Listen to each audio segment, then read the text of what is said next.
Hello student, स्वागत है आपका हमारे यूट्यूब चैनल अभी रॉय पीसीएम क्लासेस में। स्टूडेंट आज फिर नई वीडियो के साथ आज जो हम पढ़ने वाले हैं क्लास 12 की फिजिक्स। और क्लास 12 की फिजिक्स विषय के अंतर्गत चल रहा था हमारा फर्स्ट चैप्टर, यानी कि वैद्युत आवेश तथा क्षेत्र, इलेक्ट्रिक चार्ज एंड फील्ड। इसका हमने फर्स्ट लेक्चर पढ़ लिया है, यानी कि वो हमारा बेसिक क्लास था। आप जाकर के उस क्लास को देख लीजिए ताकि आपको बेसिक इसका क्लियर हो जाए। आवेश क्या है, आवेश कहां से उत्पन्न होता है, आवेश का क्वांटाइजेशन यानी क्वांटाइजेशन ऑफ चार्ज क्या होता है, ठीक है, और कंजर्वेशन ऑफ चार्ज क्या होता है। तो आप जाकर के उसको देख लीजिए ताकि आपको वो भी टॉपिक क्लियर हो जाए। आवेशन किस प्रकार से होता है, घर्षण आवेशन क्या होता है, और उस प्रेरण आवेश क्या होता है, चालन आवेशन क्या होता है, और जैसे आवेश का उत्पत्ति का इलेक्ट्रॉनिक सिद्धांत क्या है, वो सारा कुछ मैंने पढ़ा है। आप जाकर के वहां पर देख लीजिए ताकि आपको वो भी क्लियर हो जाए। ठीक है, बेसिक क्लास को देखना बहुत ही जरूरी होता है ताकि आपको बेसिक जानकारी, बेसिक नॉलेज होनी चाहिए। ठीक है, तो जाकर के देख लीजिए। आज का जो लेक्चर नंबर 2 है। आज लेक्चर नंबर 2 में आज जो हम यहाँ पर देखेंगे वो देखेंगे हम कूलोम का नियम और कूलोम के सदस्य नियम, यानी कूलोम का नियम का सदस्य रूप, कूलोम के नियम का सदस्य रूप हम यहाँ पर देखेंगे, यानी वेक्टर फॉर्म क्या होती है कूलोम्स लॉ की। ठीक है नी, उसको भी देखेंगे। तो आज की इस वीडियो में बहुत ज्यादा इंपॉर्टेंट टॉपिक लेके चलेंगे जो कि सबसे ज्यादा इंपॉर्टेंट है, बोर्ड एग्जाम पूछ लिया जाता है। देखिए, कूलोम का नियम बेशक नहीं आए, परंतु कूलोम के नियम का वेक्टर रूप, यानी कि कूलोम के नियम का सदस्य रूप पूछ लेता है बोर्ड एग्जाम में। ठीक है, आपका ये 3 अंक में आता है। ठीक, कितने में आता है? 3 अंक में पूछ लेता है। तो आज की इस वीडियो में हम वही देखने वाले हैं। बस आप वीडियो के एंड तक बने रहिए, आपको क्लियर हो जाएगा। बड़े शानदार तरीका से आपको ये टॉपिक क्लियर करवाया जाएगा। ठीक है नहीं, कहीं पर भी आपको दिक्कत नहीं आएगी। ठीक है, बस वीडियो के एंड तक बने रहिए, वीडियो को फुल देखिए, फुल वॉच कीजिए, एक एक पॉइंट को आप नोटिस करते चलिए और उसको याद भी करना है। ठीक है, ऐसा नहीं है, देखिए याद करते चलना है। जो भी पढ़ाया जा रहा है, जो भी आपको पढ़ाया जा रहा है उसको तैयार कीजिए। ठीक है नहीं, क्योंकि जब ज्यादा हो जाता है तो फिर तैयार नहीं हो पाता है बाद में जाकर, क्योंकि आपने देखा है कि अभी जो बोर्ड एग्जाम हुआ था, अभी जो पेपर हुए थे आपके, देखा था आपने बोर्ड के जो पेपर हुए थे, उसमें फिजिक्स का जो पेपर हुआ था, केमिस्ट्री के बस एक दिन बाद पेपर हुआ था फिजिक्स का। ये गैप कितना था, यानी कि 25 में केमिस्ट्री का पेपर हुआ और 26 के बाद 27 को फिजिक्स का पेपर हुआ। तो गैप ज्यादा नहीं मिलता है। तो आप सोचो कि हम बाद में तैयार कर लेंगे, ये ऐसा नहीं करना है, अन्यथा आपके साथ ये बहुत बड़ा धोखा हो जाएगा। ठीक है नहीं, आप अभी से तैयारी कीजिए, अभी से सारे टॉपिकों को पढ़ते चलिए। ठीक है, तो चलते हैं, वीडियो को स्टार्ट करते हैं। उससे पहले स्टूडेंट, यदि आप हमारे चैनल पर नए हैं तो चैनल को सब्सक्राइब कर लीजिए, बेल आइकन को प्रेस कर ऑल पे क्लिक कर दीजिए ताकि आने वाले वीडियो की नोटिफिकेशन आपको मिलती रहे। ठीक है, तो चलते स्टूडेंट स्टार्ट करते हैं। तो चलिए स्टूडेंट बात करते हैं। हम यहाँ बात करने वाले थे यानी कि कूलोम के नियम की। जैसा कि हमने बेसिक क्लास में सारा कुछ पढ़ा दिया है, बेसिक क्लास में आवेश के बारे में फुल जानकारी आपको दे दी है। अब हम यहाँ पर देखेंगे कूलोम का नियम, ठीक है, और उसका सदस्य रूप, वेक्टर फॉर्म भी देखेंगे। ठीक है, आज के इस वीडियो में बहुत ज्यादा इंपॉर्टेंट है, इसको इग्नोर नहीं करना है, तैयार कर लेना है, क्योंकि 3 अंक का प्रश्न पूछा जाता है। इससे कितने का आता है? 3 अंक का प्रश्न आता है। ठीक है स्टूडेंट, तो ये 3 अंक का प्रश्न आपका बोर्ड एग्जाम में आता है, इसको इग्नोर नहीं करना है। जैसे मैं बताऊं उस प्रकार से तैयार करते जाना है। गारंटी के साथ कहता हूं कि इस टॉपिक को इस प्रकार से आपको समझाया जाएगा ताकि आपको इस क्लास में ही तैयार हो जाए। ठीक है नहीं, दोनों ही, यानी कि देखिए सबसे ज्यादा दिक्कत कहां आती है, जब वेक्टर रूप यहां पर पढ़ते हैं ना, तो वहां बच्चों को सबसे ज्यादा दिक्कत आती है, क्योंकि वेक्टर फॉर्म थोड़ा सा एक तरह से जटिल प्रोसेस है, एक तरह से हम वहां पर देखें, क्योंकि वहां पर कैलकुलेशन नहीं है तो नहीं, परंतु ज्यादा लिखना पड़ता है और उसको समझना पड़ता है, वेक्टर राशियों के बारे में वगैरह थोड़ा बहुत देखना पड़ता है। ठीक है, और जो कि आपने 11th में पढ़ा नहीं है। 11th क्लास में वेक्टर वाला चैप्टर पढ़ाया जाता है और जिसने पढ़ा होगा उसको तो अच्छी तरह समझ में आएगा, परंतु जिन्होंने नहीं पढ़ा है उसको समझने में थोड़ी सी दिक्कत होती है। ठीक है, पर कोई बात नहीं है, आज की इस वीडियो में आपको ये दोनों ही टॉपिक आपको क्लियर हो जाएंगे। ठीक है, तो ये सेशन चल रहा था हमारा 2026 और 27 के लिए। ठीक है नहीं, और हम यहाँ पर 26 से 27 तक यहाँ पर तैयारी करने वाले हैं फिजिक्स की, और जो कि पूरी कंप्लीट होगी, 1 शॉट के साथ होगी, न्यूमेरिकल वगैरह सारे कुछ कराए जाएंगे। ठीक है, तो चलिए, तो लेक्चर नंबर 2 है। तो सबसे पहले हम बात करेंगे यहाँ पर कूलोम के नियम की। पहले हम सिंपल कूलोम का नियम पढ़ेंगे, पहले कूलोम का नियम कहता क्या है। ठीक है, क्योंकि कूलोम का नियम अगर आप पढ़ लेंगे उसके बाद सदस्य रूप तो ऐसे ही कर लेंगे। ठीक है, तो समझिए कूलोम कौन थे? एक वैज्ञानिक थे। तो हम यहाँ पर सबसे पहले पढ़ने वाले हैं कूलोम का नियम। ठीक है, सबसे पहले आप हेडिंग लगाएंगे कूलोम्स का नियम, तो लगाएंगे कूलोम का नियम, इसे इंग्लिश में बोला जाता है कूलॉम्स लॉ।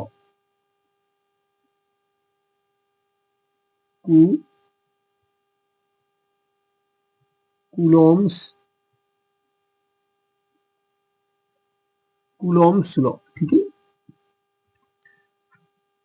इसको यहां पर हम पढ़ने वाले हैं। सबसे पहले पढ़ेंगे कूलॉम का नियम। कूलॉम का नियम क्या कहता है उसको हम यहां पर देखने वाले हैं। क्लियर? इंग्लिश में कहते हैं इसे Coulomb's law. Clear student? Heading लगा लीजिए। तो चलिए देखिए, सबसे पहले हम यहां पर देखेंगे कूलॉम का नियम। अब कूलॉम कौन थे? कूलॉम एक वैज्ञानिक थे। कौन थे भाई? एक वैज्ञानिक। इनका पूरा नाम था Charles Augustine day Coulomb. Charles Augustine day Coulomb, नाम याद रख लेना। Charles Charles Augustine day Coulomb इनका नाम था, ठीक है नहीं। और ये जो वैज्ञानिक थे ये फ्रांस के वैज्ञानिक थे। कहां के वैज्ञानिक थे? फ्रांस के वैज्ञानिक थे, यानी कि चार्ल्स ऑगस्टीन डे कूलॉम, ठीक है। इन्होंने 1785 में अपना एक नियम दिया था। वो किनके संबंध में था भाई? मैंने इससे पहले बेसिक क्लास में पढ़ाया था आपको आवेश के बारे में। यहां पर आवेश के बारे में बेंजामिन फ्रैंकलिन ने बताया था कि जो आवेश होते हैं, यानी कि चार्ज के बारे में बताया, दो प्रकार के चार्ज, नेगेटिव पॉजिटिव। तो यहां पर कूलॉम ने क्या किया, उन आवेशों के मध्य क्या निकाला भाई? बल का फॉर्मूला निकाला। यानी कि जब आवेश प्रतिकर्षण कर रहे हैं, आकर्षण कर रहे हैं, इसका मतलब यह कि इसके मध्य में कोई ना कोई बल तो लग रहा है, ठीक है नहीं। तो वो बल क्या है? प्रतिकर्षण बल क्या है और आकर्षण बल क्या है? उस बल का एक फॉर्मूला दिया भाई। उसका मान कितना होगा? जब एक कोई आवेश दूसरा आवेश एक दूसरे बल लगा रहा है तो कितना मान होगा, ठीक है नहीं। तो उसको हम यहां पर देखेंगे।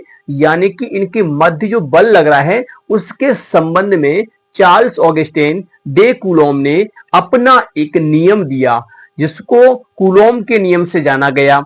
यानी कि दो स्थिर आवेशों के मध्य जो बल कार्य करता है उसे हम कहते हैं वैद्युत बल। क्या कहते हैं? वैद्युत बल कहते हैं, इलेक्ट्रिक फोर्स। उसके संबंध में इन्होंने अपना एक नियम दिया था, ठीक है। उसे कहा गया कूलॉम का नियम, ठीक है।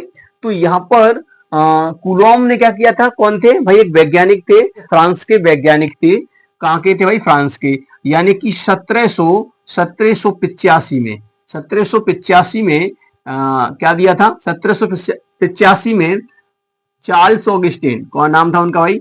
Charles Augustine Augustine Charles Augustine day Coulomb, ठीक है। डे कूलॉम ये नाम था भाई इनका।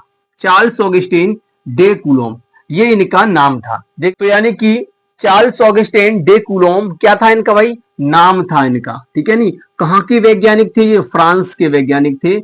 आपको ध्यान में रखना है, ये फ्रांस के वैज्ञानिक थे। कौन? चार्ल्स ऑगस्टीन डे कूलॉम, ठीक। इन्होंने दो आवेश रुके हुए थे। और देखिए, अभी हम इनमें जो बात करने वाले फर्स्ट चैप्टर से लेकर के सेकंड चैप्टर तक हम रुके हुए आवेश की ही बात करेंगे, ठीक है नहीं। रुके हुए आवेश की हम बात यहां पर करेंगे। तो देखिए, यहां पर हम जो फर्स्ट जो फिजिक्स है उसके अंदर, यानी कि हम फर्स्ट चैप्टर से लेकर के सेकंड चैप्टर तक, फर्स्ट चैप्टर से लेकर के सेकंड चैप्टर तक रुके हुए आवेश की ही बात करेंगे। उसके बाद हम गतिमान आवेश की बात करेंगे, जिसमें होगा हमारा वैद्युत धारा वाला चैप्टर। क्या होगा? वैद्युत धारा वाला। तो पहले चैप्टर से लेकर दूसरे चैप्टर तक यहां पर हम बात करेंगे। तो वो किसके अंतर्गत आता है? कौन सी फिजिक्स के अंतर्गत आता है? स्थिर वैद्युत की। किसके अंतर्गत आता है? स्थिर वैद्युत की, ठीक है नहीं। स्थिर वैद्युत की के अंतर्गत आता है आपको फर्स्ट चैप्टर से लेकर के सेकंड चैप्टर तक, ठीक है नहीं। तो अभी इनका नियम कहता क्या है? 1785 में दिया था। ये फ्रांस के वैज्ञानिक थे, ठीक है। नाम याद रखना है और इनका सन, ठीक है नहीं, ताकि आपको पता हो सके यानी कि कौन से वैज्ञानिक थे, कहां के थे, किन्होंने दिया था, ठीक है। वैसे बोर्ड में नहीं लिखा जाता, अगर लिखना चाहो तो लिख सकते हैं, ठीक। तो चलिए अब हम बात करते हैं, समझते हैं। सबसे पहले हम यहाँ पे इसको समझेंगे। यानी कि इन्होंने क्या किया था? यहाँ पर दो आवेश लिए थे इन्होंने। कितने आवेश लिए? दो आवेशों। इतना बात ध्यान रखना कि जो चार्ल्स ऑगस्टीन डे कूलॉम थे, इन्होंने दो आवेशों के मध्य बल की गणना की। एकल आवेश के लिए यह नियम नहीं लगता है, कूलॉम का नियम नहीं लगेगा। एकल आवेश पर कौन फल लगाएगा, ठीक है नहीं। कोई बल नहीं लगाएगा। अगर बल का अगर अनुमान लगाना है तो एक दूसरे के सापेक्ष होगा ना, यानी कि मान लीजिए इस वाले का अगर बल पता करना है कि ये इससे ज्यादा ताकतवर है या नहीं, तो आप हम क्या करेंगे, आपस में इनको भिड़ाएंगे, है नहीं। तो ऐसे ही कोई पहलवान होता है, अगर दो पहलवान हैं तो दोनों पहलवानों का बल आजमाने के लिए उनको लड़ाया जाएगा आपस में, ठीक है नहीं। तभी तो पता पड़ेगा कि सिंगल को कैसे कहते हैं, कोई सिंगल इंसान है और बलवान है तो उसको बलवान नहीं कहेंगे, यानी कि वो कितना शक्तिशाली है वो कैसे पता पड़ेगा। तो उसके बराबर का ही कोई दूसरा हो, वो लड़े उससे, तब हम पहचानेंगे ना कितना है इसके बीच में, मतलब कितना बल लग रहा है इनके बीच में। तो ऐसे ही यहां पर क्या होगा कि ऐसे यहां पर इन्होंने दो आवेश लिए। कितने आवेश लिए भाई, दो आवेश लिए। तो समझिए सबसे पहला आवेश ये है, ठीक है नहीं, सबसे पहला आवेश, सबसे पहले आवेश को हमने यहां पर लिया, इसे नाम देते Q1, ठीक। इसके बाद कुछ दूरी पर इन्होंने एक और आवेश लिया, ठीक है नहीं, जिसे हम नाम देते हैं Q2, ठीक है नहीं, दूसरा आवेश यहां पर लिया इन्होंने, ठीक। इस प्रकार से ये दूसरा आवेश है। अब देखिए यहां पर अगर चिन्ह नहीं है तो इसका मतलब यह है कि ये दोनों ही प्लस के होंगे, ये भी प्लस का ही है। कितनी दूरी पर लिया था ये वाला आवेश, ये R दूरी पर इन्होंने आवेश को लिया, क्लियर, इतना, ये दो आवेश है। अब इनके मध्य एक बल लगेगा भाई, क्या लगेगा, बल लगेगा। अब ये बल इस पे लगाएगा, ये बल इस पे लगाएगा, तो इनके मध्य में क्या होगा भाई, बल होगा। तो उस बल की हम यहां पर बात करने वाले हैं। तो चार्ल्स ऑगस्टीन डे कूलॉम ने क्या बताया था, अपने नियम से ये बताया कि यहां पर ये दो आवेश आपको दिखाई दे रहे हैं, ये दो आवेश इन Q1 और Q2, ये दो आवेश जो आपको दिखाई दे रहे हैं, दूसरे बल लगा रहे हैं। और इस पे बल दो तरीके का हो सकता है। अगर ये समान आवेश हैं तो इसका मतलब ये प्रतिकर्षण करेंगे, तो यहां प्रतिकर्षण बल होगा, ठीक है नहीं। यहीं पर क्या होगा, आपका प्रतिकर्षण बल होगा। अगर ये एक प्लस और एक माइनस होगा तो आकर्षण बल होगा। तो ये जो बल लग रहा है ना, प्रतिकर्षण आकर्षण बल, ये बल किस पर निर्भर करता है, इन दोनों आवेशों का गुणनफल कर दीजिए, गुणा कर दीजिए, कहने का मतलब Q1 Q2 का गुणा, ठीक है नहीं, गुणनफल की समानुपाती। देखिए समानुपाती का मतलब ये है कि जब एक बढ़ेगा तो दूसरा भी बढ़ेगा, समानुपाती का मतलब ये होता है। तो ये जो इनके मध्य में जो फोर्स लग रहा है ना, वो फोर्स इन दोनों आवेशों के गुणनफल के समानुपाती होता है, इन दोनों आवेशों के गुणनफल के समानुपाती होता है। जो फोर्स लग रहा है, मान लीजिए मैं फोर्स लगा रहा हूं, वो फोर्स जो है, मुझे मान लीजिए मैं फोर्स हूं, यहां पर लगने वाला फोर्स मैं हूं, तो मैं किसके बराबर होऊंगा, इन दोनों के गुणनफल के बराबर होऊंगा, ठीक है नहीं। तो ये पहला इनका नियम ये कहता है, यानी दोनों आवेशों के गुणनफल के समानुपाती, यानी कि बराबर, ठीक है नहीं, एक तरह से बराबर का मतलब समानुपाती होता है, ठीक। तो समानुपाती होता है। तो इन्होंने क्या बताया था कि यानी कि जो F जो होता है, F जो होता है वो F समानुपाती होता है भैया Q1 इंटू Q2 के, ठीक है नहीं, ये समानुपाती होता है। जब इनका मान बढ़ेगा तो ये भी बढ़ जाएगा, ठीक है नहीं, बल बढ़ेगा, जैसी बात है। अगर Q1 का मान बढ़ा दिया आपने, अगर मान लीजिए पहले 5 कूलम का है और ये भी 5 कूलम का है, तो भाई बल कुछ लगेगा यहाँ पर तो 5 कूलम के बराबर लगेगा। परंतु अगर यही मान लो 10 कर दूं, इसे 12 कर दूं, तो भाई बल ज्यादा लगेगा, लगेगा बल। तो इसी प्रकार से गुणा कर देंगे इसका, तो समानुपाती होता है। इसको समीकरण मान लीजिए फर्स्ट, अभी इसकी थ्योरी में लिखवाऊंगा, ठीक है, चिंता मत करो। तो यहां पर देखो, तो F proportional Q1 into Q2, तो यहां से हमें पता पड़ा कि पहला नियम तो इनका यही कहता है, इन्होंने बताया इन दोनों आवेशों गुणनफल कर दो, वो उसके समानुपाती होता है बल के, ठीक। दूसरी बात, अब यही बल जो है ना, अब इस पे भी डिपेंड करता है दूरी पर, भाई डिपेंड तो करेगा। दूरी बढ़ा दोगे तो भैया काम नहीं करेगा बल, है ना, दूरी बढ़ा देंगे तो बल काम नहीं करेगा। दूर से चिल्लाने से क्या होता है, यानी कोई दूर से भौंक रहा है तो उसके बल का क्या अनुभव लगाएंगे, ठीक है नहीं।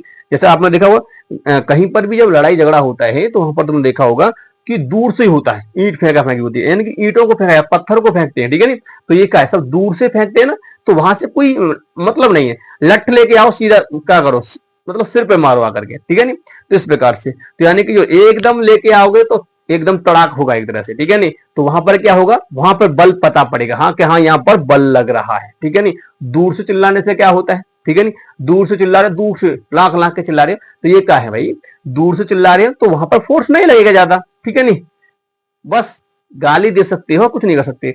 पर तो ऐसे यहाँ पर अगर इन आवाज को दूर दूर कर दें तो बस आप अपने अपने तानाशाही में रहेंगे, जो अपने अपने तानाशाही में, यानी कि मैं ज्यादा हूं कि ये कहेगा मैं ज्यादा हूं, ठीक है नहीं, परंतु ये बल लगा नहीं रहे हैं इनके बीच में, कोई बल नहीं लग रहा है। जब पता पड़ेगा, जब पास पास आएंगे, ये इसके हाथ में लठ होगा, इसके हाथ में क्या होगा, लठ होगा, जब ये आपस में जब मारेंगे ना तब पता पड़ेगा यहाँ पर, समझेगा नहीं कितना बल लग रहा है। ऐसे ये दोनों आवेश जो हैं ये कितनी मतलब दूरी पर होंगे तो भैया बल कार्य नहीं करेगा, ठीक है ना, ज्यादा बल कार्य नहीं करेगा। तो इसका मतलब ये कि दूरी को घटा रहे तो बल लग रहा है ना, बल लगेगा, ठीक है ना। इसका मतलब ये कैसे, तो इन्होंने बताया था कि इनके बीच की जो दूरी है ना, इन दोनों आवेशों के बीच की दूरी, जो बल यहाँ पर लग रहा है वो बल जो होता है ना, इनकी बीच की दूरी के वर्ग, वर्ग कर दो भाई, वर्ग, वर्ग जानते हो नहीं, स्क्वायर, ठीक है नहीं, वर्ग, ठीक है नहीं, इस इनके बीच की दूरी के वर्ग के व्युत्क्रम यानी कि उल्टा, यानी व्युत्क्रम यानी उल्टा, आर है तो 1/r, ठीक है नहीं, तो यानी कि बीच की दूरी के वर्ग के व्युत्क्रमानुपाती होता है, व्युत्क्रमानुपाती होता है ये फोर्स, ठीक है नहीं। तो बस यहाँ पर बस ये दूसरी बात इनकी यही थी, तो प्रोपोर्शनल लगाएंगे यहाँ पर 1/, भैया r² होता है, ये इनका था भैया दूसरा। समझ आएगा नहीं, समझ आएगा, समझ में आ गया भाई, हो गया, बस कूलोम का नियम हो गया। अब इसमें कुछ नहीं करना है तुम्हें, बस अब तो आपको इनको मिलाना है भाई, ठीक है नहीं। तो देखिए आप करेंगे क्या, समीकरण फर्स्ट आपको दिया है, समीकरण सेकंड दिया है, समीकरण फर्स्ट समीकरण सेकंड को मिला दीजिए, सम्मिलित कर दीजिए। तो आप यहां पर लिखेंगे समीकरण फर्स्ट व सेकंड को सम्मिलित करने पर, सम्मिलित करने पर अब सम्मिलित करिए भाई, सम्मिलित करेंगे तो कि एफ एफ सेम है ना, तो एक तरफ ले लेंगे एफ, प्रोपोर्शनल है तो लगा दीजिए Q1 इंटू Q2, तो Q1 अब इंटू बटा लगाइए, यहां बटा दीजिए, Q बट्टे में क्या हो जाएगा, नीचे आर है तो आर उसकी हो जाएगा, क्लियर। अब देखिए अभी यहाँ प्रोपोर्शनल है भाई, अभी देखने में अच्छा नहीं लग रहा है, ये एक काम करते हैं, इसको हटा देते हैं, यहाँ से इसको हटाएंगे तो यहाँ पर ये अपने भाई को भेज देगा, यानी कि ये अपना ही भाई भेजेगा, क्यों, प्रोपोर्शनल साइन हटेगा तो भैया ये कुछ ना कुछ भेजेगा, कुछ ना कुछ तो बना के भेजेगा, ठीक है। तो उसका मतलब ये है कि यहाँ पर क्या होगा, एक नियतांक आ जाएगा, क्या आ जाएगा, एक भाई नियतांक। तो चलिए यहाँ पर दिखाते हैं, यहाँ देखिए, तो यहाँ पर एक नियतांक आ जाएगा, जिसमें बोलेंगे एफ बराबर हो जाएगा के Q1 Q2 अपॉन में आर स्क्वायर, ठीक है नहीं, स्क्वायर। तो ये हो गया। आप यहां पर देखिए ये फोर्स का फॉर्मूला हो गया। अब कहेंगे ये के क्या भैया, यहां पर के, जहां हम कह सकते हैं कि यहां जो के है ना, के कांस्टेंट वैल्यू है,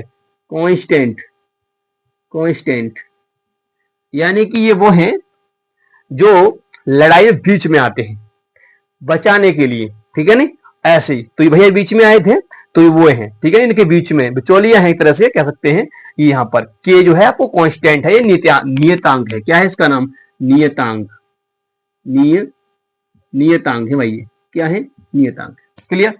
अब इनका भी कुछ वैल्यू होगा भाई, इनका भी कुछ मान होगा ना, जो बचाने के लिए है, ऐसा तो है नहीं कि वो भी लट चलाएगा कि नहीं, वो तो खाली बचाएगा, तो जितना लगाएगा कांस्टेंट चीज है एक तरह से। तो कह सकते हैं के की जो वैल्यू होती है ना, यहाँ पर के की वैल्यू वो होती है 1/4 पाई एप्सिलॉन नॉट, इनकी ये वैल्यू होती है, मतलब संक्षेप में इसका मान जो होता है वो 9 इंटू 10 की पावर 9, ठीक है नहीं, और इसका होता है न्यूटन मीटर स्क्वायर प्रति कूलम स्क्वायर, ये होता है इसका मात्रक होता है, ठीक है नहीं, अच्छा लगा देंगे न्यूटन मीटर स्क्वायर प्रति कूलम स्क्वायर, याद कर लेना है वैल्यू को। तो और वैसे तो पेपर के पीछे ही आता है भाई ये, ठीक है नहीं, ये बिचौलिए भाई साहब पीछे आते हैं पेपर के, आप लगाना चाहें तो लगा सकते हैं। तो अब इस वैल्यू को यहाँ पर लगाइए तो फॉर्मूला बन जाएगा एफ बराबर 1/4 pi epsilon not Q1 Q2 upon में आर स्क्वायर। तो डेट इज फॉर्मूला भैया, ये हो गया आपका फॉर्मूला, कूलॉम के नियम का फॉर्मूला हो गया, इसकी वैल्यू ये हो गई। अगर इसको आपको आंकिक रूप में लिखना है तो किस प्रकार से लिखेंगे, अगर इसकी वैल्यू रख दीजिए भाई तो ये हो जाएगा एफ बराबर 9 इंटू 10 की पावर 9, ठीक है ना, इस प्रकार से, और यहाँ पर Q1 Q2 वट्टे में आर स्क्वायर। तो आंकिक रूप में इस प्रकार से इसको लिखा जा सकता है, ठीक है नहीं, इस प्रकार से लिख देंगे। समझ में आ रहा है कि नहीं आ रहा, इस प्रकार से होगा।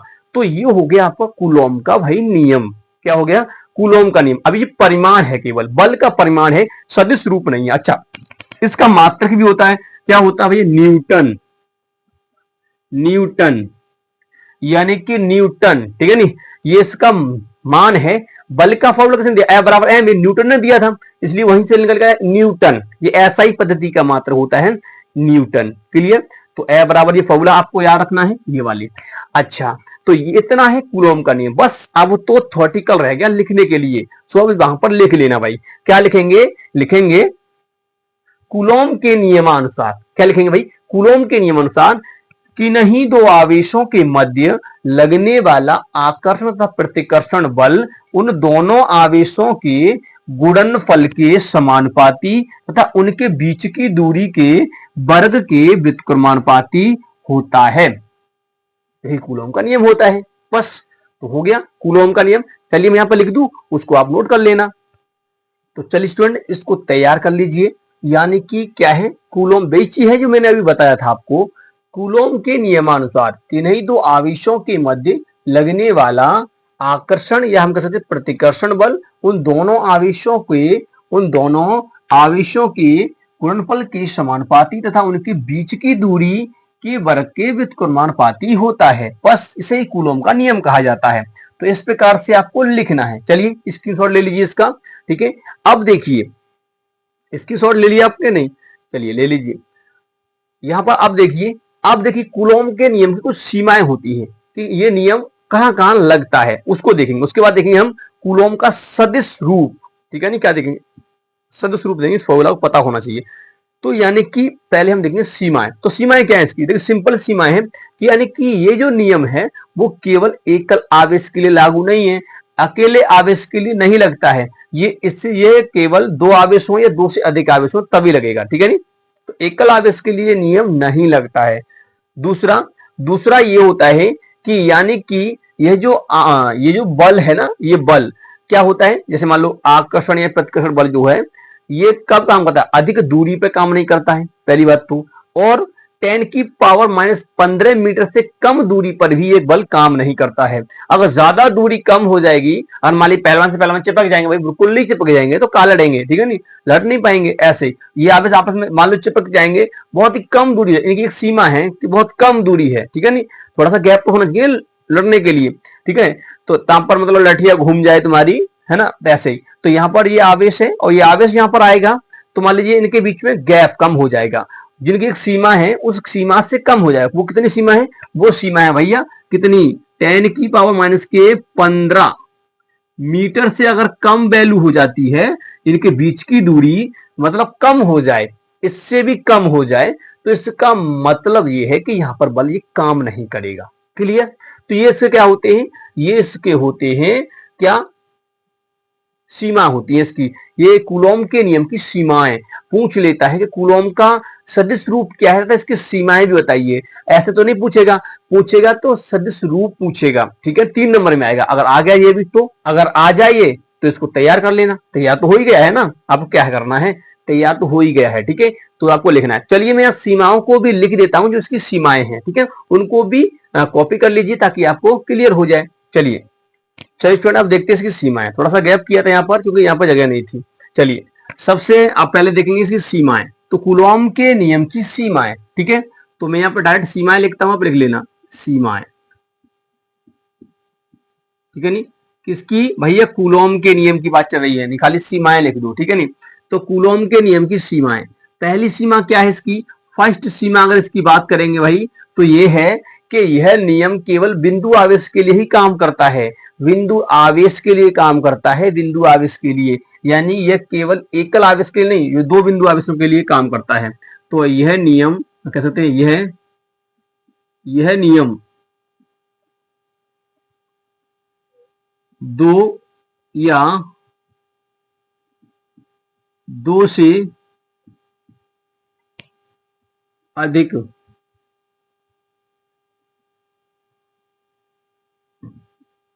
अधिक बिंदु आवेशों के लिए सत्य है, ठीक है। यह नियम दो या दो से अधिक बिंदु आवेशों के लिए सत्य है, यानी कि दो या दो से अधिक पर लग सकता है। जैसे मान लीजिए एक इस पे लग रहा है तो इस पे भी लग सकता है, यानी कि ये दो या दो से अधिक पर लग सकता है, या दो या दो से अधिक जो आवेश है वो भी एक ही आवेश पे बल लगा सकते हैं, ठीक है नी, इस पे। तो ये इसका है। दूसरे की अगर बात करेंगे, दूसरा ये है, क्या है दूसरा ये है इसका कि यह नियम स्थिर आवेश के लिए ही लागू होता है। यह नियम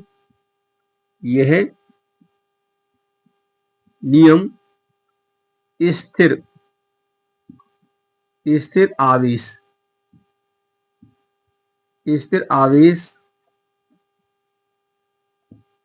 के लिए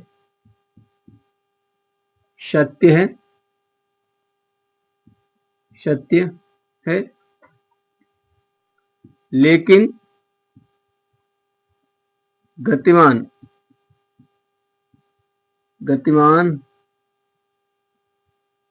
आवेशों के लिए सत्य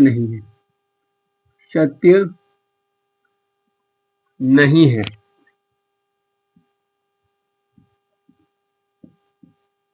क्लियर? अगर आवेश गति करेंगे तो भाई नहीं लगेगा, ये स्थिर के लिए है केवल, मैं पहले बता चुका हूं कि ये स्थिर आवेश के लिए है। चलिए इसका अब हम बात करेंगे तीसरा देखिए, तीसरा इसका, यह नियम अधिक दूरी पर नहीं लगता है।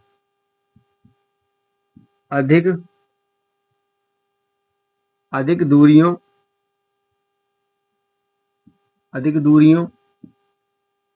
तथा 10 की पावर माइनस के 15 मीटर से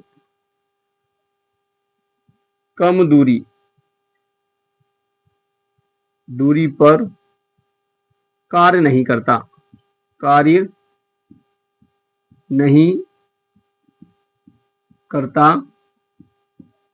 क्लियर? तो ये इसकी सीमाएं होती हैं। ये जो नियम है दो से अधिक आवेशों पर लग सकता है, ठीक है नी। और दूसरी बात ये है कि यह जो आवेश है, ये जो नियम है वो एक स्थिर आवेश के लिए लग सकता है, गतिमान आवेश के लिए नहीं, ठीक है नी। और यह नियम अधिक दूरियों या हम कह सकते हैं 10 माइनस 15 मीटर से कम दूरी पर कार्य नहीं करता है। ये आपको ध्यान में रखना है, ठीक है। तो ये है इसकी सीमाएं और कूलोम का नियम। अब चलिए अब हम देखते हैं अपनी मेन टॉपिक पे आते हैं, इसका नाम है कूलोम के नियम का सदिश रूप, वेक्टर फॉर्म ऑफ कूलोम्स लॉ, ठीक है नी। चलिए तो चलते हैं, इसको नोट कर लीजिए, स्क्रीनशॉट ले लीजिए। तो चलिए स्टूडेंट, अब हम यहां पर देखने वाले हैं बहुत ही मोस्ट इंपोर्टेंट टॉपिक, यानी कि सबसे ज्यादा इंपोर्टेंट है, इसको अवश्य तैयार करना है। यानी कूलोम के नियम का सदिश रूप आपका 3 अंक का बोर्ड एग्जाम में देखने के लिए मिलता है, ठीक है नी। तो कूलोम के नियम का सदिश रूप का मतलब क्या है? देखिए सदिश का मतलब क्या होता है ये आपको पता होना चाहिए।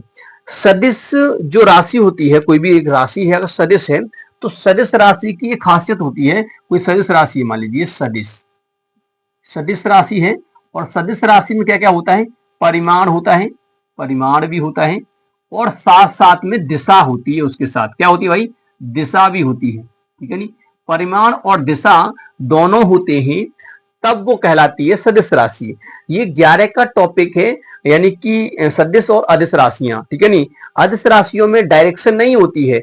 अब जिसमें डायरेक्शन हो, दिशा हो, वो एक सदिश राशि मानी जाएगी। जैसे वेग हो गया, वेग वेलोसिटी, ठीक है नी। एक्सलेरेशन यानी कि त्वरण, ये भी एक सदिश राशि है, उसमें डायरेक्शन होता है। विस्थापन में भी क्या होती है? एक सदिश राशि होती है। परंतु विस्थापन होगा तो भैया उसकी परिमाण भी तो होगा ना। परिमाण यानी वैल्यू, अंक, ठीक है नी, मान, ठीक है नी, वैल्यू। जैसे 5 मीटर, 6 मीटर, 7 मीटर, 7 मीटर, ठीक है नी। 7 मीटर किधर किस डायरेक्शन है? पूर्व, पश्चिम, उत्तर, तो वो एक डायरेक्शन हो गई, ठीक है नी। तो इसलिए तो सदिश राशियों में ये चीज देखने के लिए मिलेगी। क्लियर? यहां तक क्लियर समझ में आया? अब देखिए यहां पर आपको देखना होगा कि यानी कूलोम के नियम का सदिश रूप की हम बात कर रहे हैं, तो वेक्टर फॉर्म के बारे में बात करेंगे। बल एक कैसी राशि भाई? सदिश राशि है। बल कैसी राशि है? सदिश राशि। तो वहां पर अभी हमने देखा, वहां पर हमने कहीं पर भी वेक्टर नहीं लगाया। अगर वेक्टर आप लगा दोगे तो कोई बात नहीं, परंतु वेक्टर हमने वहां पर नहीं लाया, क्योंकि वो एक परिमाण था, केवल वैल्यू थी केवल वहां पर वो। अब हम यहां देखेंगे असली फॉर्मूला क्या है भैया, सदिश रूप का फॉर्मूला क्या होता है। सदिश रूप का फॉर्मूला देखेंगे यहाँ पे हम, ठीक है। तो समझिए, मान लेते हैं हमारे पास दो आवेश थे, दो आवेश ले लेते हैं। तो माना हमारे पास दो आवेश है, देखिए एक आवेश ये है, इससे हम नाम देते हैं भैया Q1, क्लियर। और हमारा एक आवेश ये है, ये इसको हम नाम देते हैं Q2 आवेश, क्लियर। दोनों ही प्लस के आवेश हैं, ठीक है, ये भी प्लस है भाई और ये भी प्लस ही है। अब देखिए करते क्या है, हम इन दोनों का स्थिति सदिश देखेंगे। अच्छा, स्थिति सदिश क्या होता है? यानी कि ऐसा सदिश जो किसी भी मतलब किसी भी वस्तु की स्थिति को बताता है या कण की स्थिति को बताए, उसे बोलते हैं स्थिति सदिश, क्लियर। क्या बोलते हैं? स्थिति सदिश बोला जाता है, ठीक है नहीं।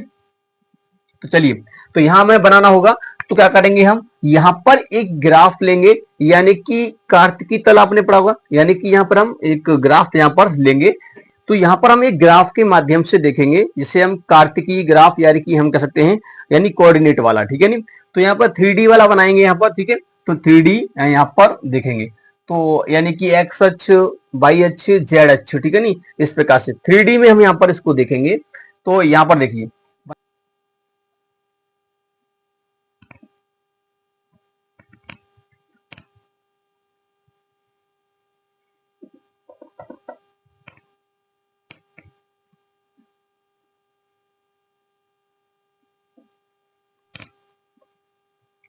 ठीक है। तो देखिए 3D में हमने यहाँ पर एक ग्राफ बनाया है, यहाँ पर इस ग्राफ के माध्यम से देखेंगे इसको, यानी कि निर्देशांक ज्यामिति, ठीक है नहीं, निर्देशांक ज्यामिति यानी कोऑर्डिनेट का जो ग्राफ है वो हम यहाँ पर देखेंगे कार्तिकी तल के हिसाब से, ठीक है। यानी 3 डायमेंशनल जो भी गतियां होती हैं उनके लिए ये बनाया जाता है ये वाला ग्राफ। यानी कि ये वाला हो गया, देखिए ये हो गया भैया एक्स अक्ष, और ये हो जाएगा भैया आपका वाई अक्ष, और ये वाला हो जाएगा जेड अक्ष, ठीक है नहीं। एक्स अक्ष होता है तो यहाँ पर आई होता है, और यहाँ पर जे होता है, यहाँ पर के होता है, क्लियर। ये इसका है मूल बिंदु, क्या है भैया? मूल बिंदु है। तो 3D डायग्राम के लिए जो ग्राफ बनता है इस प्रकार से बनाते हैं, और इस ग्राफ के माध्यम से यानी कि हम यहाँ पर देखेंगे, ठीक है नहीं, निर्देशांक ज्यामिति ग्राफ है आपका ये, और ये 3 डायमेंशनल ग्राफ है इसका, ठीक है नहीं। चलिए अब देखिए, इस मूल बिंदु से हम क्या करेंगे, सबसे पहले यहाँ पर जो आवेश हमने लिए हैं इन आवेश की स्थिति का पता लगाएंगे। तो हम यहाँ पर स्थिति सदिश खींचेंगे, तो इससे इस पर खींच दीजिए, तो चलिए ठीक, इस प्रकार से हमने यहाँ पे खींच दिया। इसके बाद इस पर खींच दीजिए ऐसे करके, तो हमने एक यहाँ पर खींच दिया ग्राफ। मतलब ये जो स्थिति सदिश खींचा है हमने यहाँ पर, ये एक इसके लिए, तो हमने यहाँ पर स्थिति सदिश खींचा इसके लिए और एक इसके लिए खींचा, यानी कि Q1 और Q2 आवेश के लिए हमने स्थिति सदिश यहाँ से खींचे हैं, मूल बिंदु से खींचे हैं। कहां से खींचे भैया? मूल बिंदु से खींचे हैं। मूल बिंदु O से Q1 का जो हमने यहाँ पर स्थिति सदिश खींचा है वो ये वाला है, तो इसको हम नाम देंगे क्या? R1 वेक्टर, वेक्टर लगाएंगे। इस प्रकार से साइन बनाते हैं, ये वेक्टर का साइन होता है, ठीक है, डायरेक्शन वाले के लिए, ठीक है। तो यहां से इसकी डायरेक्शन के लिए देखेंगे तो ये होता है R2 वेक्टर, क्लियर, इतना ध्यान रखना है। स्थिति सदिश का मतलब ये है, यानी कि ये जो पॉइंट आपको दिखाई दे रहा है, ये लिया है मैंने, ये यहाँ मूल बिंदु से कितनी दूरी पर है, तो वो हमने यहाँ पर ले लिया, यानी ये वाला, तो ये स्थिति सदिश बन गया इसका, ठीक है नहीं, यहाँ पर, और इसका ये हो गया, ठीक है, इस प्रकार से। तो इनकी स्थिति को बताने वाला ऐसा वेक्टर हम खींचते हैं, तो ये वेक्टर है, की लगाना नहीं भूलना है। तो ये वेक्टर है, ये पहला वेक्टर, ये दूसरा वेक्टर, मूल बिंदु से खींचे हैं हमने, ठीक है। तो ये है इसके स्थिति सदिश वेक्टर, ठीक है नहीं, तो यही वेक्टर, ठीक है, क्लियर। तो जब ये हो गए, अब देखिए, अब आगे देखते हैं यहां पर क्या, कि यहां पर अगर आप देखोगे तो ये वाला, अगर मैं आपसे कहूं Q1 का Q2 के सापेक्ष अगर देखा जाए स्थिति सदिश, तो कैसे होगा? तो इसको इससे मिलाएंगे, तो इस प्रकार से, तो इस प्रकार से इसको मिला देंगे, तो यानी कि इसका ये होगा Q1 का स्थिति सदिश Q2 के सापेक्ष हम देख रहे हैं, तो Q1 का स्थिति सदिश आएगा भैया ये वाला, तो यहां पर इस प्रकार से हम लगाएंगे इसका निशान तीर का, क्लियर। तो यहां पर ये हो जाएगा। अब इसको क्या नाम देंगे हम? Q1 का स्थिति सदिश देख रहे हैं, तो ये हो जाएगा यहां पर R12, और यहां पर स्थिति सदिश के लिए वेक्टर आपको लगाना पड़ेगा इस प्रकार से, क्लियर। तीर का हमेशा ध्यान रखना है, ठीक है। तो हम Q1 का स्थिति सदिश इस बिंदु से देख रहे हैं, यानी Q2 से देख रहे हैं, जैसे हम यहां पे देख रहे थे ना O से Q1 का, तो ऐसे हमने खींच दिया तीर। ऐसे अगर अब हम देखेंगे यहां से इसका, ठीक है, तो हमने खींच दिया यहां पर। अब आप कहोगे जब तुमने यहां से खींचा है तो इसके लिए भी होना चाहिए, हाँ तो हम यहाँ खींचेंगे ना, वो भी खींचेंगे। तो यहां पर देखिए इसके लिए देखेंगे तो ये वाला आ जाएगा, ऐसे तीर बनेगा, ठीक है नहीं, इस प्रकार से। तो अब देखिए Q1 से Q2 का सदिश, तो इसका मतलब यहां पर हो जाएगा R21, यानी कि इस प्रकार से वेक्टर लगा देंगे, ठीक है नहीं। देखो अब यहां लिखते कैसे हैं, R12 212 कैसे लिखते हैं, देखो ऐसे लिखते हैं। हमने Q1 का खींचा था स्थिति सदिश, कहां से, इसके लिए, इसके सापेक्ष। तो Q1 का स्थिति सदिश खींचा तो Q1 पहले आएगा फिर 2 आएगा, Q2 का खींचा तो Q2 पहले आएगा फिर 1 आएगा, क्लियर। तो इस प्रकार से इसको खींचा जाता है। Q1 का खींचा तब आया हमारा Q12, यानी कि ये 2 था इसलिए। अब हम Q2 का स्थिति सदिश खींच रहे हैं Q1 के सापेक्ष, तो आ रहा है हमारा 2 1, ठीक है, इस प्रकार से। तो भैया स्थिति सदिश तो हमने यहां पर खींच लिया। अब एक बात आपको ध्यान में रखना है, क्या, यहां पर कि यहां पर आपका जो है ना ये R12 जो आपको दिखाई दे रहा है, ये वेक्टर, इसका अगर मैं परिमाण की बात करूं तो परिमाण ऐसे निकालते हैं वेक्टर का, तो ऐसे डंडा से खींच दीजिए, उसके अंदर रख दीजिए। इसका मतलब ये है कि ये मोड होता है, मोड, और मोड के अंदर जो भी वैल्यू होती है वो पॉजिटिव ही होती है हमेशा, चाहे माइनस की होगी वो भी पॉजिटिव हो जाएगी, ठीक है नहीं, या प्लस की होगी वो पॉजिटिव तो रहती है, क्लियर। तो इसका अगर मैं आपसे कहूं ये दूरी इसके लिए भी और इसके लिए, दोनों के लिए समान रहेगी, तो इसका मतलब इनका परिमाण भी समान रहेगा। तो इस प्रकार से आप लेंगे तो R21 का वेक्टर भी समान रहेगा, और इसको मैं R मान लूंगा, क्लियर। यहां पर क्या मान ले भैया, R मान लेंगे इसको, परिमाण तो दोनों का सेम रहेगा ना, परिमाण ऐसे निकालते हैं मोड के अंदर, क्लियर। तो इस प्रकार से रहेगा इनके बीच का, ठीक है, समझ में आ रहा है कि नहीं आ रहा। अब आप कहोगे कहीं कहीं पर टीचर क्या करते हैं, इसको किस प्रकार से लिखते हैं पता है, R12 लिखा है ना, R12 लिखा है, तो यहां पर R12 लिखा है, R12 लिखा है ना, इस प्रकार से, तो क्या करते हैं R2 माइनस R1 कर देते हैं, ठीक है नहीं। अगर हमें R21 लिखना है तो R1 माइनस R2 कर देते हैं, तो यहां पर हो जाता है, तो वो कंफ्यूज करने वाला होता है, खाली तुम इतना ध्यान रखिए, क्लियर। तो इस प्रकार से हो जाएगा। अब यहां तक ये झमेला सब खत्म हो गया है, जो मैंने आपको बताया बस उतना आपको ध्यान में रखना है, ठीक है। मैंने सबसे पहले क्या किया भैया, सबसे पहले आपको बताया कि जो सदिश राशियां होती है उनमें परिमाण होता है, दिशा भी होती है, क्लियर। अब हम यहाँ पर कूलॉम के नियम का सत्यापन कर रहे हैं, यानी कि सदिश रूप देखने वाले हैं। तो कैसे निकालेंगे, दो आवेशों के लिए होता है, तो दो आवेश हमने ले लिए, एक यहां पर ले लिया, एक यहां पर ले लिया, ये Q1 ये Q2। अब इनका हमें स्थिति सदिश खींचना है भैया, कार्तिकी तल के माध्यम से हम यहाँ पर खींचेंगे, ये ग्राफ के माध्यम से, ठीक है नहीं। ये एक्स अक्ष है, ये वाई अक्ष है, ये जेड अक्ष है, ये 3 डायमेंशनल ग्राफ है, और इस ग्राफ के माध्यम से ही हम यहाँ पर खींचेंगे, ठीक है। ये 3D को क्या करता है, दिखाता है, 3D की मतलब जैसे आपने देखा है कमरे का कोना होता है, ऊपर भी होता है, आजू बाजू, यानी इस प्रकार से होता है, लंबाई चौड़ाई ऊंचाई में होता है ना, होता इसी प्रकार से ये भी है, क्लियर। तो हमने यहां से, ये मूल बिंदु होता है, इसे बोलते हैं ये मूल बिंदु, क्या बोलते हैं इसको, मूल बिंदु, मूल बिंदु।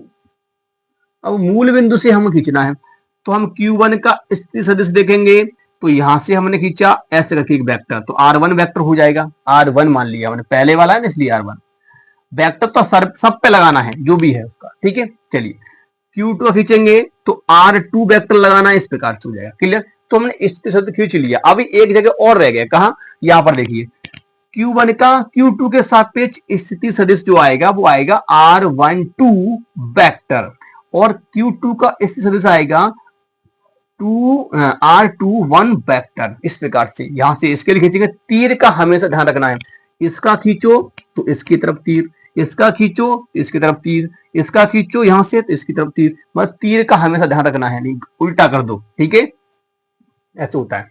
चलिए चलिए, अब देखिए यहां पर इतना होने के बाद अब आपको क्या करना होता है इसका।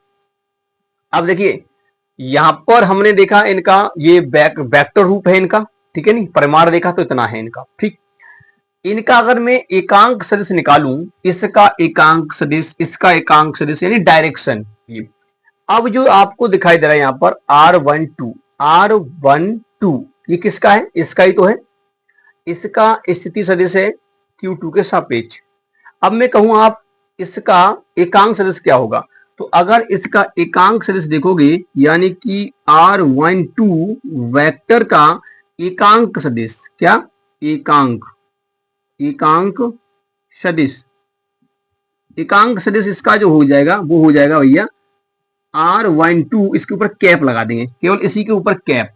एकांक सदिश का मतलब होता है वो दिशा बताने का काम करेगा, भाई किसकी डायरेक्शन में है, तो ये इस डायरेक्शन में है ना, तो इसको ऐसे लिखेंगे, ऐसे करके, ठीक है, ऐसे करके लिखा जाएगा, परिमाण के साथ ऐसे करके लिख देंगे, परिमाण के साथ लिख देंगे। तो इसका मतलब क्या होगा, इसका रूप क्या होगा पता है, परिमाण क्या होता है भाई, ये है परिमाण, ये है परिमाण R1, ये यहाँ पर दिया है ना R वेक्टर 1 2 दिया ना, दिया, तो इसका मैं अगर परिमाण लिखेंगे तो परिमाण के रूप में लिखोगे तो कैसे लिखा जाएगा, ऐसे लिखा जाएगा, बोर्ड के अंदर R12 कैप और यहाँ R12 का कैप लगा देंगे, इस प्रकार से हो जाएगा, इसका परिमाण ये हो गया, ठीक है, इस प्रकार से होगा। तो परिमाण के साथ लेंगे, ये वेक्टर को इस प्रकार से दिखाते हैं। ऐसे अगर आपसे कहा है इसका निकालिए, तो इसका देखोगे यहां पर तो कितना हो जाएगा, R21 वेक्टर का अगर बात करेंगे एकांक सदिश, एकांक, एकांक सदिश, एकांक सदिश इसका कितना हो जाएगा, इसका हो जाएगा R21 कैप लगा देंगे, केवल कैप यानी कि इसकी डायरेक्शन ऐसे होगी, ठीक है नहीं, तो इसको कैसे लिखा जाएगा, R21 वेक्टर बराबर हो जाएगा इसका परिमाण R21 वेक्टर और यहां बोल जाएगा R21 कैप, इस प्रकार से। वैसे तो इसका कोई जरूरत है नहीं हमको, फिर भी हम यहाँ पे आपको बता रहे हैं कि इसको कैसे लिखा जाता है, ठीक है। तो इसको भैया ऐसे लिखा जाता है, इसके परिमाण को ऐसे लिखते हैं, इसके हम अगर लिखेंगे मतलब सदिश राशि को इसको व्यक्त करेंगे परिमाण के साथ और दिशा के साथ, तो ऐसे लिखेंगे। तो एकांक सदिश केवल दिशा बताने का काम करता है, ये आपको ध्यान में रखना है, ठीक है। तो परिमाण के साथ जोड़ दिया, इसका मतलब ये परिमाण है, बोर्ड के अंदर है तो इसका मतलब परिमाण है वो R है। अगर आप चाहो तो यहाँ पे R लिख सकते हो, यहाँ पे भी R लिख सकते हो, यहाँ पे भी R लिख सकते हो, तो यानी कि यहाँ R लिख सकते हैं। क्लियर हो गया, बस इतना ही होता है। चलिए अब मैं जो कुछ यहाँ पर लिखा है वो यहाँ पर लिख ले। चलिए तो लिखेंगे सबसे पहले कि माना, लिखेंगे माना, माना, माना Q1 व Q2 दो आवेश, आवेश है जिनके बीच की दूरी कितनी है भाई, बीच दूरी परिमाण वाली लेंगे R, ठीक है नहीं, दूरी R है, तब तब हम यहां पर देखेंगे, क्या देखेंगे, बल निकालेंगे भाई। तो बल निकालेंगे उससे पहले आपको जो कुछ भी इसमें लिखा है वो लिखना है। सबसे पहले आप क्या, आपने क्या किया, सबसे पहले तब निम्न गणना, आप यहां पर लिख देंगे निम्न गणना से, निम्न गणना से। अब निम्न गणना से अगर आप यहां पर देखोगे तो जो कुछ भी अब यहां पर लिखा है हमने, जो हमें यहाँ पे बताया बस वही लिखना है। पहले हम देखेंगे Q1 का इस सदिश क्या है, R1 वेक्टर, तो यहां पर इसको लिखेंगे, ये R1 वेक्टर क्या है भैया, R1 वेक्टर ये है Q1 का स्थित सदिश, स्थित सदिश, सदिश है, क्लियर। और R2 क्या है, ये भी, ये Q2 का स्थित सदिश है, स्थित सदिश, सदिश है, ठीक है नहीं। इसके बाद ये तो हो गया इसी सदिश, कहां से, मूल बिंदु से है, आप देख सकते हैं मूल बिंदु से खींचा गया है, इसी सदिश है। चलिए अब हम देखते हैं Q1 का जो इस सदिश है वो Q2 के सापेक्ष है, इसका मतलब जो R12 जो है आपका, R12 जो वेक्टर है वो क्या है, आवेश, आवेश Q1 का स्थित सदिश, स्थित सदिश, स्थिर सदिश आवेश, आवेश Q2 के सापेक्ष। क्लियर, इस प्रकार से। और यहां पर आप देखेंगे R21 वेक्टर जो है वो क्या है, आवेश आवेश Q2 का स्थित सदिश, स्थित स्थित सदिश स्थित सदिश आवेश आवेश Q1 किसका, Q1 के सापेक्ष। क्लियर, जो चीज यहां पर थी वही चीज हमने लिखा है। मैंने बताया ना, थोड़ा सा लिखने का है, बस जैसे मैंने बताया समझाया, बस वैसे आपको लिखना है।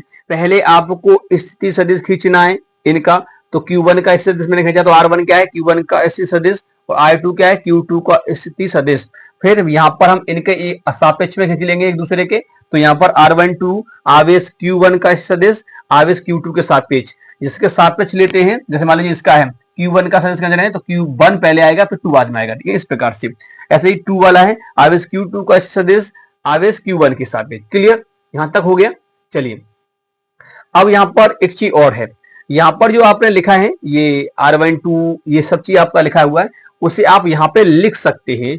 जो मैंने यहां पे लिखा है, क्या लिखा है, R12 एकांक सदिश, ये R12 का जो वेक्टर है इसका एकांक सदिश हो जाएगा R12 कैप, ठीक है नी, इस प्रकार से। यही चीज है यहां पर लिखने के लिए, ठीक है।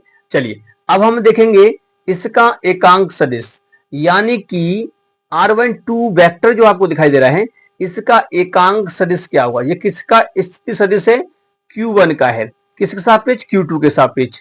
तो R12 का एकांक सदिश देखेंगे डायरेक्शन का, डायरेक्शन कहां है, यानी कि Q2 से Q1 की ओर है।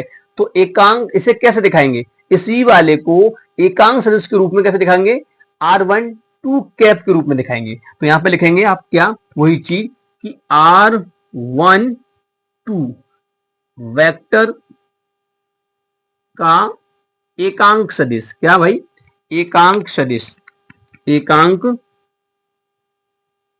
एकांक सदिश, एकांक सदिश क्या हो जाएगा, इसका हो जाएगा R12 कैप लगा देंगे केवल, ये हो जाएगा। ऐसे ही हम इसका देखेंगे R21 का एकांक सदिश, एकांक सदिश क्या हो जाएगा, R21 कैप हो जाएगा। बस हो गया, आप कुछ नहीं करना है, इतना आपको लिखना होगा।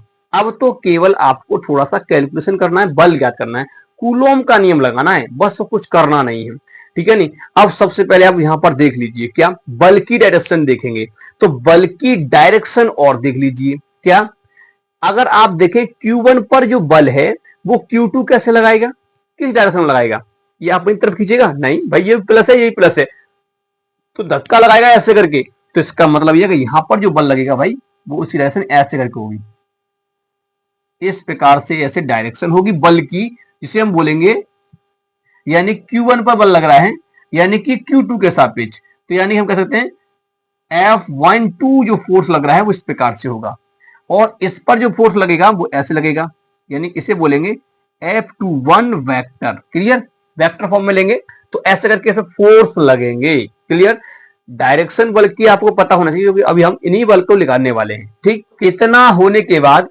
अब आपको करना क्या है, अब आपको लगाना है कूलोम का नियम। यहां पर क्या लगाना है, कूलोम के नियम से हम बल ज्ञात करेंगे, कूलोम के नियम से। तो चलिए पहले आप इसको नोट कर लीजिए भाई। अब मैं इसको यहां से हटाने वाला हूं, क्योंकि भाई नीचे गैप नहीं है इतना, ठीक है। चलिए, अब चलिए कूलोम का नियम लगाएंगे यहां पर। तो कूलोम के नियम से, कूलोम के नियम से, कूलोम का नियम क्या कहता है कि दो आवेशों पर लगने वाला बल।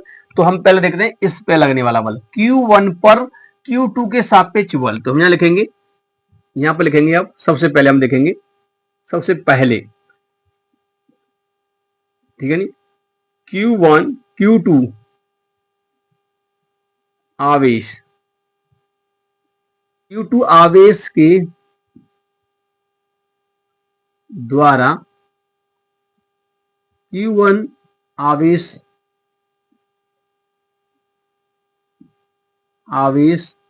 पर बल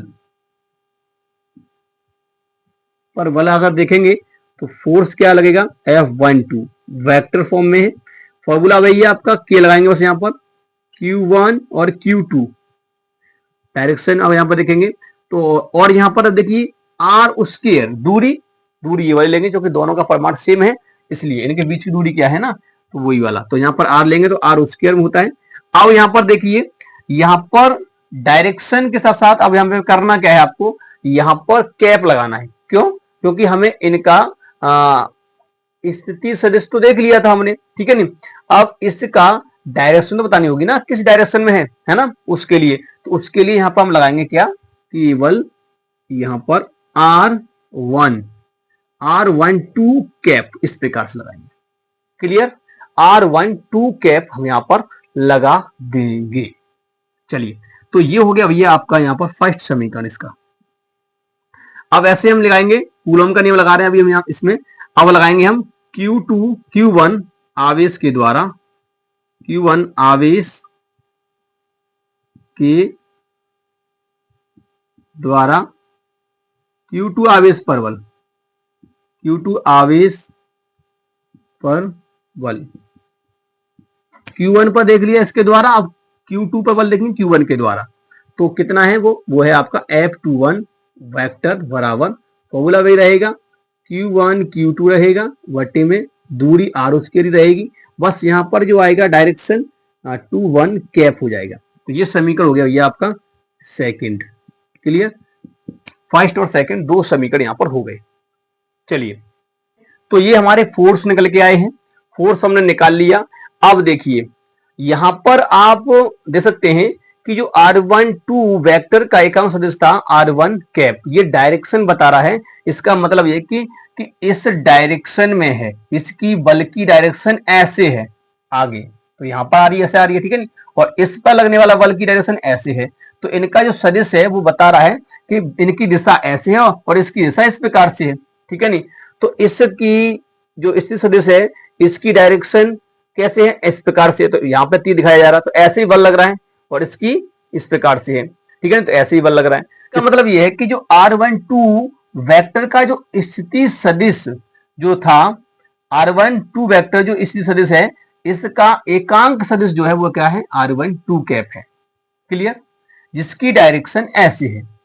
और अगर हम देखें R21 वेक्टर, ये स्थिति सदिश किसका है, ये Q2 का है, जिसके एकांक सदिश की डायरेक्शन कैसे है, नीचे की तरफ इस प्रकार से। तो R21 कैप, ये डायरेक्शन दिखाते हैं इसलिए।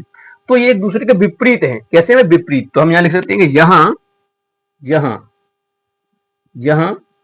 कि जो R12 कैप है उसकी डायरेक्शन अगर देखेंगे तो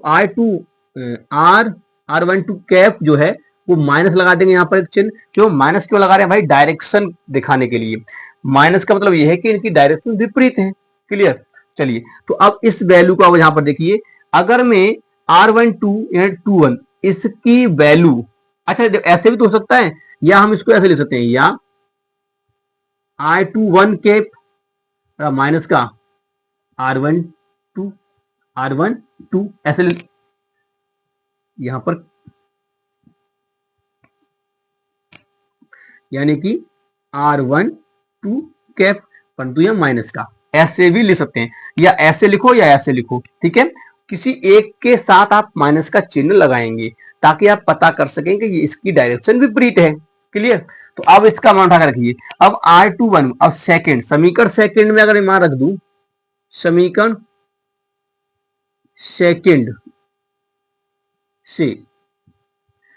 सेकंड से अगर देखोगे तो R21 कैप की जगह पर मैं ये वाला मान रख दूंगा, तो ये माइनस में हो जाएगा ना, हो जाएगा। तो ये हो जाएगा वही यहाँ पर F21 वेक्टर जो हो जाएगा वो K यहाँ माइनस में हो जाएगा, Q1 Q2 अपॉन में R स्क्वायर, और इसकी जगह रख देंगे भाई आप R12 कैप, यहाँ पर माइनस यहाँ आ गया, ठीक है। तो ये हो गया भाई अब समीकरण थर्ड। क्लियर हो गया? अब क्या है, अब देखिए इसका मतलब कोई नहीं, अब समीकरण फर्स्ट और समीकरण सेकंड को देखिए। चलिए अब देखिए, ये बल निकला है, अब आपको करना है समीकरण फर्स्ट और समीकरण सेकंड से। आप देखिए यहाँ पर समीकरण फर्स्ट को अगर आप देखेंगे ध्यान से तो के Q1 Q2 बट्टे में आर स्क्वायर R1 कैप होता है। और यहाँ पर देखिए इसको देखेंगे थर्ड को तो यहाँ के Q1 Q2 बट्टे में आर स्क्वायर R1 2 कैप है, यहाँ पे R1 2 कैप है और सब सेम है, बस यहाँ माइनस है। तो आप एक काम कीजिए, इसकी जो वैल्यू है ना, इसकी वैल्यू आप इसको उठा करके यहाँ रख दीजिए तो ये माइनस का हो जाएगा ना, हो जाएगा यहाँ पर इस प्रकार से। तो आप एक काम करिए, अब यहाँ पे करते हैं तो यहाँ पे इसको हटा देता हूँ थोड़ा सा यहाँ पर, ठीक है। तो यहाँ हो जाएगा आपका समीकरण फर्स्ट व थर्ड से समीकरण फर्स्ट मतलब थर्ड से। तो समीकरण फर्स्ट और समीकरण थर्ड से देखेंगे तो यहाँ पर ये हो जाएगा कि जो F21 वेक्टर जो था ना वो हो जाएगा माइनस का F12 वेक्टर, क्योंकि माइनस में हो जाएगा, इसकी जगह पर ये वाली वैल्यू आ जाएगी तो माइनस में हो गया। अब ये माइनस क्या बताता है बताएं, ये माइनस ये बताता है कि इसका मतलब ये है कि बल की डायरेक्शन विपरीत है परंतु बल परिमाण में समान है। बल की डायरेक्शन विपरीत है, बल परिमाण में समान है। ये माइनस चिन्ह ये दिखाता है कि दोनों बल परिमाण में बराबर हैं परंतु इनकी डायरेक्शन जो है वो कैसी है, विपरीत है। क्लियर। तो ये जो नियम है वो न्यूटन के तीसरे नियम की पालना करता है। तो यह नियम आप लिख सकते हैं, यह नियम न्यूटन के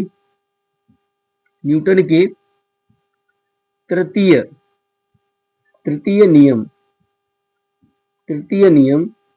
न्यूटन के तृतीय नियम की पालना करता है। क्लियर हो गया, ठीक है। तो ये हो गया आपका यहाँ पर।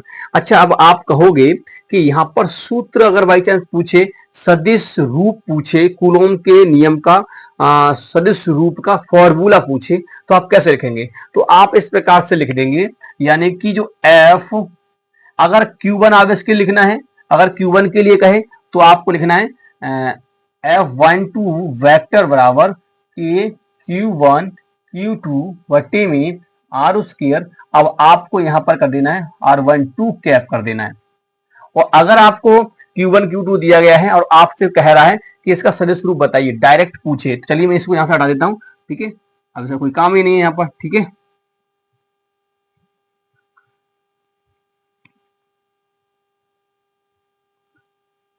क्लियर। तो अब देखिए, तो ये हमने निकाल लिया पहले के लिए। आज से अगर आपका कहें इसके लिए बताइए तो R21 वेक्टर बराबर के Q1 Q2 वट्टे में आर स्क्वायर और यहाँ हो जाएगा R21 कैप हो जाएगा। क्लियर। तो ये इसके सदिश रूप का फॉर्मूला है जो कि मैंने यहाँ पे बता दिया था। तो ये इसके फॉर्मूला होते हैं। अगर हमें Q1 पर बल निकालना होगा तो इस वाले फॉर्मूला लगाएंगे और Q2 लगाएंगे तो ये वाला होता है, ठीक है ना। सदिश रूप का फॉर्मूला हम बता रहे हैं। Q1 के लिए सदिश रूप का फॉर्मूला ये वाला होगा, इतना बल लगेगा, और Q2 पर लगा देंगे तो ये वाला लगेगा, ठीक है ना। इस प्रकार से ये फॉर्मूला होता है। क्लियर। तो उम्मीद करते हैं हम सही में आ गया होगा। और यहाँ पर जो आपको दिखाई दे रहा है ना, ये Q1 2 जब मैंने देखा, ये दोनों बल जब इस पे लग रहे हैं परिमाण में कैसे हैं, बराबरी तो है परंतु डायरेक्शन विपरीत है। इसका मतलब यहाँ पर जो बल लग रहा है वो एक दूसरे, देखो ये इस पे बल लगा रहा है, ये इस पे बल लगा रहा है, परंतु परिमाण में दोनों बल बराबर हैं। इस कारण से ये जो नियम है वो न्यूटन के तृतीय नियम का पालन करता है, यानी कि क्रिया प्रतिक्रिया के नियम की पालन करता है, ठीक है स्टूडेंट। तो इस प्रकार से होता है। तो ये इसके सदिश रूप के वेक्टर फॉर्मूला यहाँ पर आपके होते हैं। वैसे तो आपको इस प्रकार से करने के लिए आता है कि इसका कहता है न्यूटन के कूलॉम के नियम का सदिश रूप बताइए क्या होता है। तो इसी प्रकार से आपको करना होता है जैसे मैंने आपको बताया है, ठीक है। और ये आपके इसके फॉर्मूला वगैरह हैं, सदिश रूप क्या होता है वो मैंने आपको बता दिया। यानी कि जो बल लगता है इसके द्वारा इस पे बल और इसके द्वारा इस पे बल जो लग रहा है वो कैसा है, परिमाण में समान है, दिशा विपरीत है, इस कारण से यहाँ माइनस आया है। इसका मतलब यह नियम न्यूटन के तृतीय नियम की पालन करता है। न्यूटन का तृतीय नियम कहता है क्रिया प्रतिक्रिया का नियम, जितना आप बल लगाओगे उतना ही बल वो तुम पर लगाएगा, ठीक है। ये है क्रिया प्रतिक्रिया का नियम। तो ये होता है इसका सदिश रूप। तो ये होता है आपका सदिश रूप, यानी कि यहां तक है, आप देख सकते हैं ये समीकरण बनाए हैं यहाँ पर, ये वाला यहाँ पर फिर मैंने आगे थोड़ा सा किया है तो आपका ये कंडीशन यहाँ पर निकल के आई है, ठीक है, क्रिया प्रतिक्रिया वाली। इसलिए यहाँ पर ये जो नियम है वो किसका पालन करता है, न्यूटन के तृतीय नियम की पालना करता है, यहां से अगर देखेंगे तो। क्लियर। तो उम्मीद करते हैं आपको सही में आ गया होगा। ठीक है। तो स्टूडेंट उम्मीद करते हैं आपको ये टॉपिक समझ में आ गया होगा। देखिए समझाने में मुझे यहाँ पर टाइम लगा होगा थोड़ा सा, ठीक है, जो मैंने इसको आपको समझाया है। थोड़ा सा इसमें वेक्टर वाला कंडीशन है, वेक्टर फैक्टर दिया गया है, इसलिए आपको थोड़ा सा कंफ्यूजिंग यहाँ पर होता होगा, ठीक है नहीं। और थोड़ा बहुत थ्योरेटिकल भी है इसका, ठीक है नहीं, थोड़ा सा थ्योरी वगैरह भी है, समझना होगा। एक बार वीडियो से फिर से देख लीजिए, आपको क्लियर हो जाएगा। बोर्ड एग्जाम में ये पूछा जाता है, ठीक है, इसे इग्नोर नहीं करना है, 2-4 बार देख लीजिए, क्लियर हो जाएगा आपका, ठीक है। तो स्टूडेंट उम्मीद करते हैं वीडियो आपको पसंद आया होगा। वीडियो पसंद आया तो वीडियो को लाइक कर दीजिए, चैनल को सब्सक्राइब कर बेल आइकन को प्रेस जरूर कर दीजिए, आने वाले वीडियो की नोटिफिकेशन आपको मिलती रहे। अब मिलेंगे नेक्स्ट वीडियो में, तब तक के लिए जय हिंद, वंदे मातरम।